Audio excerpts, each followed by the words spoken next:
Good Morning Pilipinas, nagbabalik po ang Panahon TV ngayong Lunes ng umaga. Ngayon naman silipin na natin ang magigilagay ng panahon in the next 3 days.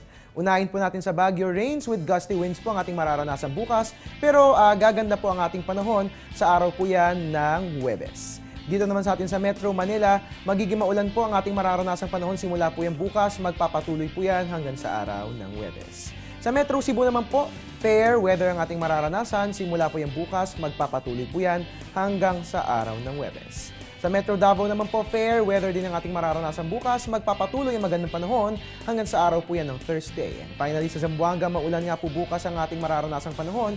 At sa Wednesday, dahil po yan sa isolated rain showers and thunderstorms, pero maganda naman po generally speaking ang magigilagay ng ating weather hanggang sa araw po yan ng Huwebes. At ngayon naman, alamin na rin natin ang magigilagay ng panahon sa selected tourist areas ng bansa. Diyan nga po sa Vigan, mataas ang temperatura, 24 to 30 degrees Celsius. Mababa naman sa Banawe Rice Terraces na may 14 to 22 degrees Celsius. Sa Camiguin, mataas din po ang aasahang lagay ng temperatura, 24 to 32 degrees Celsius. Ganun din sa Boracay.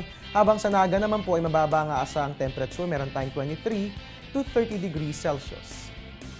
At mga kababayan, mahalagang malaman din natin ang rainfall warning system ng Pag-asa nang sa gayon hindi tayo mahuli sa napapanahong kaalaman.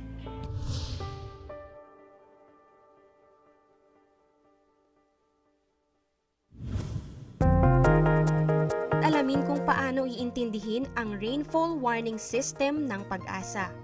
Ang yellow signal ay nangangahulugan ng aware. Ibig sabihin, posibleng magkaroon ng baha sa mga mababang lugar.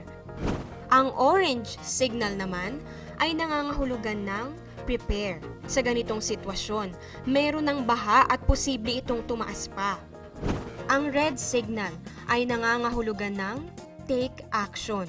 Higit pang tataas ang baha at dapat nang lumikas ang mga residente. Tandaan ang kahulugan ng rainfall warning system bilang gabay sa susunod na pag-ulan.